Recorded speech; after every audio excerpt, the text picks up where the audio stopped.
चिकोडी जिल्हा परिषद मतदारसंघातील भाजपा महायुतीचे उमेदवार पैलवान अशोक पाटील यांनी प्रचारात आघाडी घेतली आहे। ते व त्यांच्या सौभाग्यवती अपर्णा पाटील या विजयासाठी घर टू घर पोहोचून नागरिकांशी थेट संवाद साधत आहेत। त्यांच्या या दौऱ्यास नागरिकांचा उत्स्फूर्त पाठिंबा मिळतोय। चिकोडी जिल्हा परिषद मतदारसंघासाठी भाजपा महायुतीतून पैलवान अशोक पाटील यांनी उमेदवारी अर्ज दाखल केल्यानंतर लगेचच प्रचारास प्रारंभ केला आहे। कुरळप वशी इटकरे या गावात घर टू घर नागरिकांशी संवाद साधत ते नागरिकांच्या अपेक्षा जाणून घेत आहेत।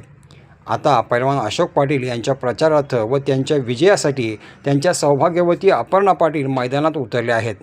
त्यांनीही प्रचारात आघाडी घेतली आहे।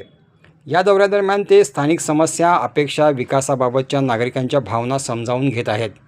सर्वांगीण विकासासाठी आशीर्वाद देण्याचे आवाहन ते करत आहेत। त्यांच्या या दौऱ्यास मतदारसंघातील नागरिकांचा उत्स्फूर्त पाठिंबा मिळत आहे।